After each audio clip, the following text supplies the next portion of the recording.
First in high definition from the station on your side, this is WAVY News 10. We have new developments in the shooting death of Trayvon Martin. Law enforcement officials say charges are now being filed. A special prosecutor is expected to announce those charges against George Zimmerman at 6 o'clock. NBC's Jay Gray has more on what we can expect to hear. Law enforcement sources tell NBC News Community Watch volunteer George Zimmerman will be charged today in the shooting death of Trayvon Martin. For the last 44 days, it has been a nightmare, but I know beyond a shadow of a doubt that justice will be served. Special prosecutor Angela Corey has announced a news conference at 6 Eastern this evening to, quote, release new information regarding the Trayvon Martin shooting death investigation, though it's still not clear if or when the man at the center of this controversy could be taken into custody. The killer of Trayvon Martin is unaccounted for. We are concerned that he's a flight risk. His former attorneys have said they're certain Zimmerman will not run. He's stayed in contact with the prosecutor. He's staying in touch with law enforcement. I believe if they ask him to turn himself in, then he will do that. While waiting on official word of the charges, Martin's father says an arrest here is long overdue. It's 44 days later. George Zimmerman is still walking free. It's 44 days later. My son is in the mausoleum. As a father, it hurts. Conditions that could soon be changing, a pain that will likely never go away. Jay Gray, NBC News, Sanford, Florida. And as soon as that news conference comes up, we will have it here. Keep it tuned to WAVY News 10. We will bring you that news conference from Sanford, Florida, live.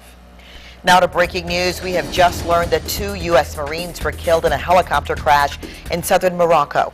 Military officials have not released their names or where they're from. We will let you know more as we get that as well. Meantime, 16-year-old boy, he was shot to death. Tonight, police are looking for the victim's 20-year-old brother, Jeremy Casper. Police say that Casper is facing second-degree murder charges tonight in the death of his brother, Jordan. Police got the call around 2 this morning to the Geneva Mobile Home Park. That's off Deep Creek Boulevard. It's also where 10 on Your Side's Ava Hurdle has talked to the family members of the young victim. Ava. Alvita, a relative told us off camera this was an accident. Now, police have not confirmed that, but neighbors told us the same thing. 16-year-old Jordan Casper, shown here in a Facebook picture, lost his life from a gunshot wound. It apparently happened here at this mobile home. Word quickly spread around the community. What I heard was that the 2 brothers were in there playing with a gun. And the older brother basically the gun went off and shot the younger brother.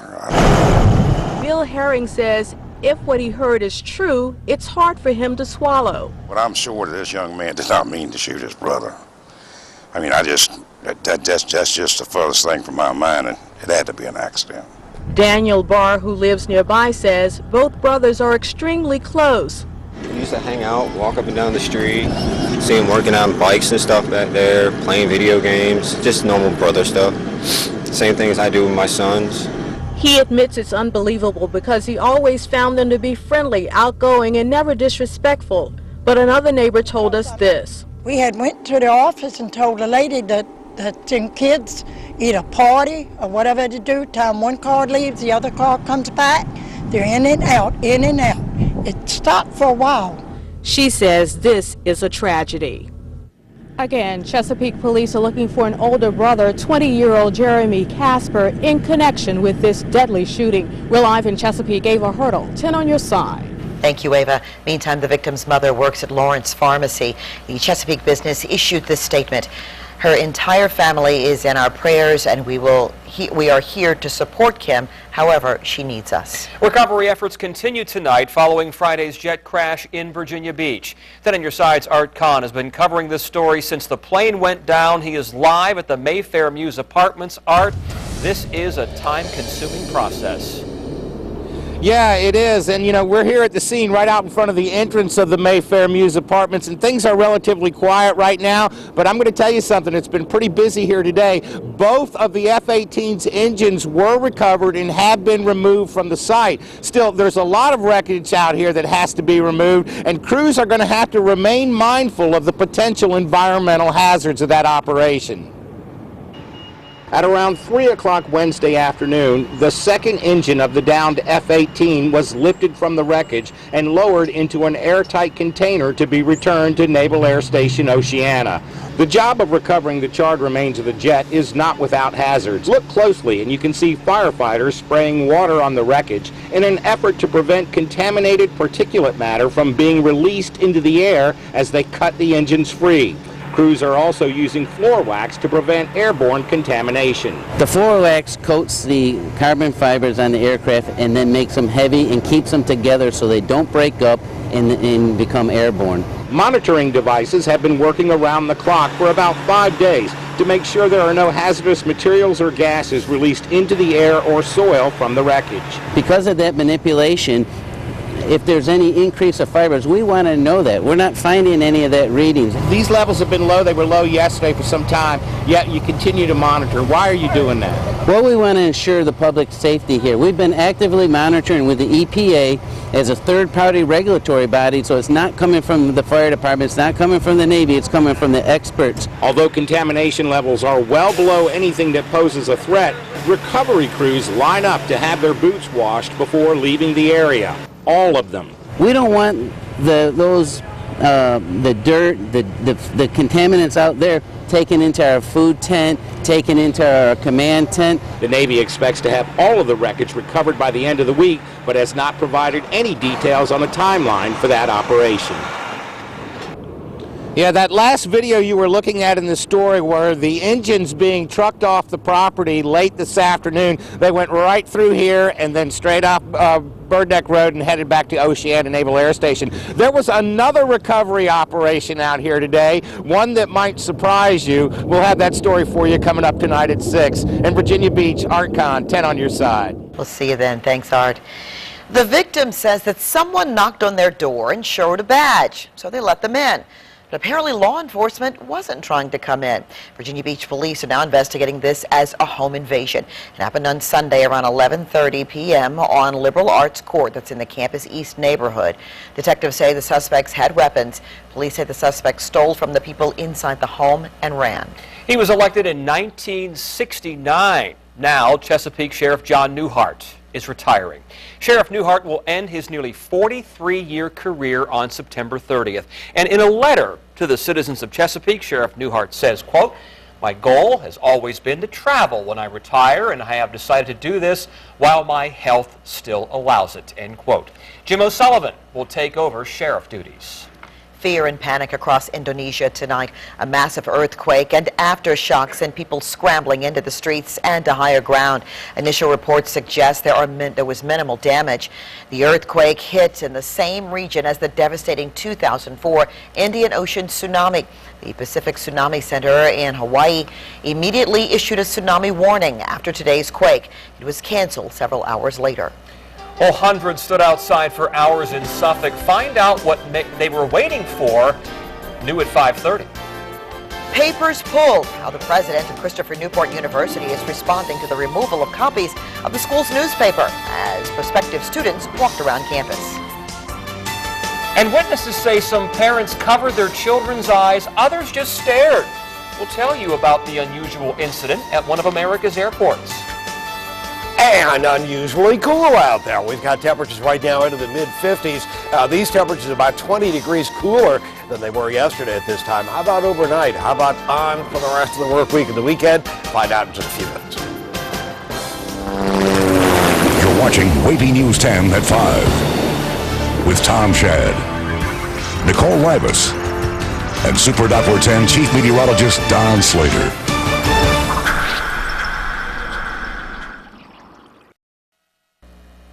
Investigators don't know what sparked this huge fire in New Jersey. The challenge for crews in Patterson, the metal grating over the windows and electrical lines next to this big warehouse. No one was hurt. It's come up 12 times now, and again, one of America's most notorious serial killers has been denied parole. Charles Manson did not attend today's hearing. He was convicted in 1969. For the murder of actress Sharon Tate and several others. He can't reapply for parole for another 15 years, and by that time, Charles Manson, if he's still alive, would be 92.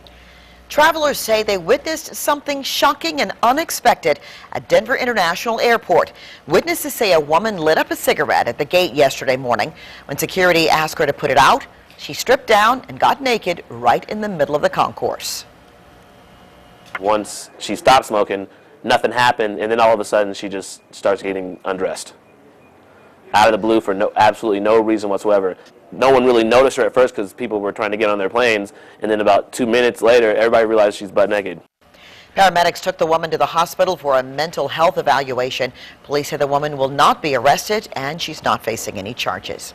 There are hundreds of disappointed high school seniors right now. They were told that they got into UCLA only to find out it was really a mistake.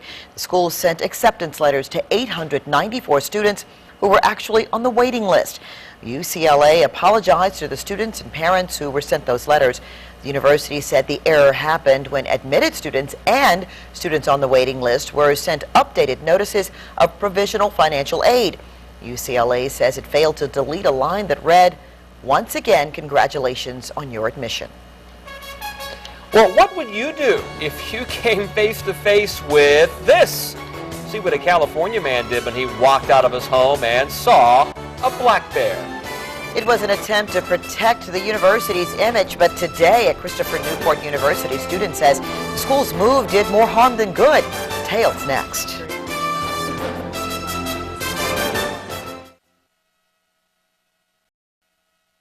Christopher Newport University students say the school violated their right to free speech. That's because university employees pulled campus newspapers to protect the university's image. This all stems from an article printed in the paper shortly after a suspected meth lab was found on campus about 2 weeks ago. Then on your side's Katie Collette is here now to explain what students and the university president have to say about this. Katie? Tom and Alvita, that possible meth lab bust on campus, front page news in this edition of the Captain's Log. But when a campus tour of prospective students and their parents came through last Wednesday, this paper was nowhere to be found. During campus tours at Christopher Newport University, the student newspaper known as the Captain's Log can be found in many buildings. When I was in high school and I went on a college campus tour, I would pick up the newspaper just to see what it is, see what it's like, see what the students' voice is like.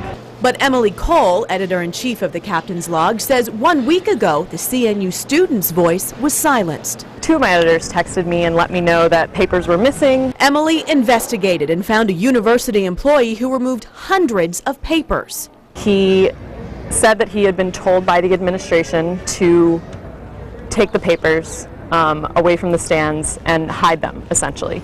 A university spokesperson says 140 prospective students and their parents toured campus at the time the paper was pulled. Had it been there, this is the front page story they'd have seen. A campus newspaper is not a PR magazine.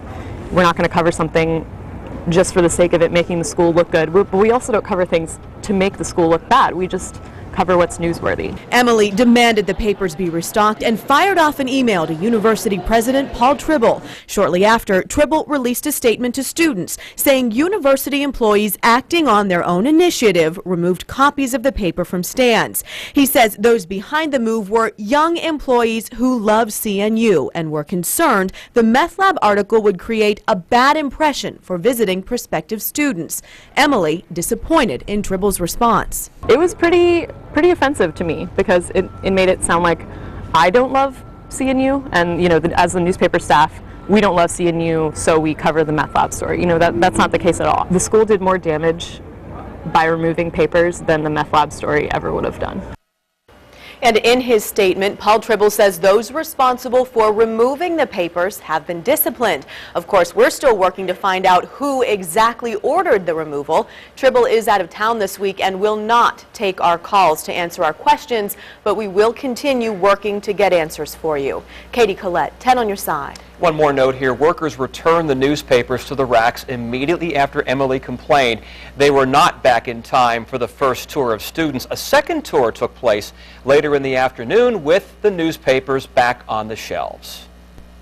Now, in high definition, your Super Doppler 10 forecast with Chief Meteorologist Don Slater. Don was right. It wasn't just cool, it was cold. It's cold. Yeah. It is. And the winds aren't as bad today as they were yesterday. But they're colder, a lot colder today. Even though the winds aren't as bad, they're a lot colder. Here's what's going on right now. Super Doppler 10 live. And these are arriving just right as expected. Couple of sprinkles out there. Most of us will not likely see much of anything out of this. You can see it dropping on southeastward. And then once the sun sets, these should fall apart pretty rapidly, as will the cloud cover. The cloud cover that we've got right now will tend to fall apart after the sun sets. It'll take a little bit longer closer to the water's edge, but it will indeed fall apart. We are going to warm on up for the weekend, but until then, very, very much cooler. And I've added everything on here. There's a low pressure system up into here. That's kicking in with the northerly wind. High pressure, cool high pressure is dominating our weather, and it's going to continue to dominate all the way into Friday. Here's where things are. We'll see a little cloud cover again tomorrow afternoon. Lots of sunshine, though, during the day on Friday. And finally, by Friday evening, we're starting to see things move as the high pressure is just starting to sneak its way offshore. It circulates clockwise, so we'll start to see more of a southerly breeze coming up during the day on Saturday, and then really warm air starts sliding northeastward for Sunday. In fact, it'll likely be a lot closer to 80 degrees. So think weekend, we're looking real, real good once we get there. But again, it's going to be chilly until we do get there. Here's the cloud cover. Here are these light scattered showers. And by 9 o'clock, the cloud cover is breaking up and the rainfall, what rain there is gone. Winds do drop off a bit near the coastline, especially along the eastern shore. I think we'll still see some winds around 10-15 miles an hour during the evening and overnight hours. And then they'll perk back up again during the day tomorrow, starting the day with sunshine. And as the day progresses, once again, we see some cloud cover. Again, partly cloudy tomorrow, not mostly cloudy like we've got today. So a little more sunshine for the day tomorrow. 10 to 15 mile an hour winds at the noon hour, becoming northeasterly. And then overnight, partly cloudy skies, 5 to 10 mile an hour winds, very, very light winds. We'll start the day with a few clouds, but end the day with lots and lots of sunshine. And we'll end up again with a northeasterly breeze by the end of the day. And remember, Saturday, we'll start to see that southerly breeze, as I told you about, and that'll warm things up significantly, especially by Sunday and Monday. Cloud cover, yeah, we've got that. Few breaks in the clouds every now and then, a little patch of blue every now and then, but not much in the way of rainfall going on. Right now, we've got temperatures again about 20 degrees cooler than they were yesterday at this time. 56 was our high, and that was around 1 o'clock in the afternoon, but basically low to mid 50s right now. And again, skies are cloudy, couple of sprinkles moving on through. Low temperatures this morning, 39 to around 49, 50 degrees. Tonight, here's what's going on, 35 to about 42. For the south side, 34 to 41, 42. A little warmer closer to the water's edge. 36 to 40. Again, very, very chilly. 36, 38 for points northward. 62 on Friday. 70 on Saturday. But then look for Sunday all the way through Wednesday. We're looking at temperatures near 80 degrees. Cases of one illness are expected to triple in less than 4 decades. What could be behind the huge spike, and how health officials want America to respond? And tonight, 5 U.S. soldiers are in the brig. Hear what they're accused of trying to smuggle outside an Army base.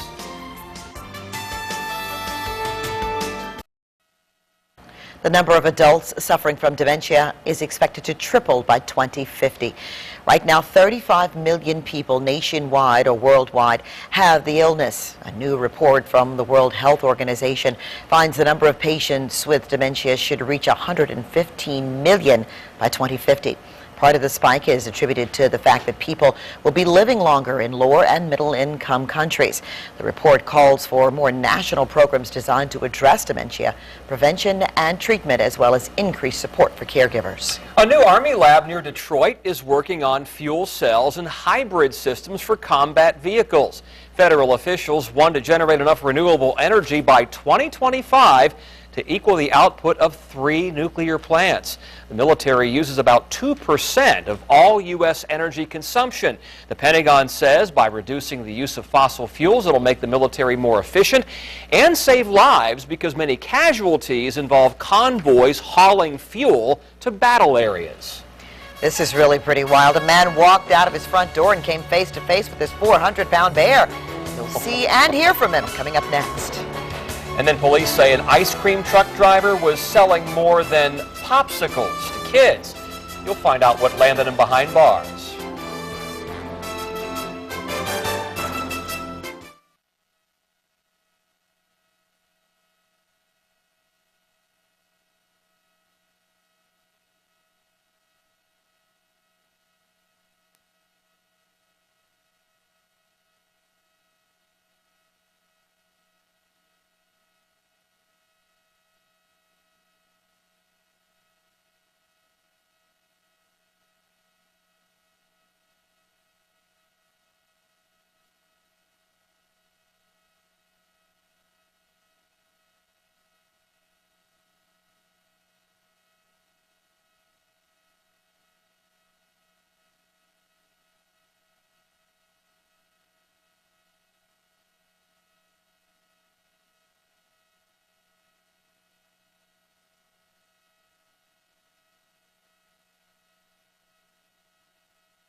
They're hungry and looking for a mate. Well, Virginia game officials are warning you about black bears. Black bears are on the move right now and generally avoid humans, but may wander into suburban areas in search of food. A lot of times, situations where bears in neighborhoods, the biggest problem is attracting bears. It's the placing of pet food outside or garbage that attracts bears to residences. So we try to teach people not to attract bears. Don't give a bear any reason to be around your house or to remain in your neighborhood. If bears are hitting bird feeders, the best thing to do is to remove the bird seed for a while and let the bear go on his way. You may remember Shadow. That's the black bear that found his way to the ocean front this time last year. Wildlife teams tranquilized that bear after he ran up a tree, then released him into the dismal swamp. A California man got a pretty big scare, too, when he looked up from his phone. He saw this 400-pound black bear in his driveway. The man was in the middle of texting his boss saying that he would be late for work. I'm coming down the stairs and I see the bear coming up the stairs towards me. So I turned back and ran for my life. The California Fish and Game Department eventually tranquilized and trapped the bear and released the animal back into the wild. Suffolk is laying off teachers, so some want to know why the city officials are getting a raise. That story new tonight at 5:30.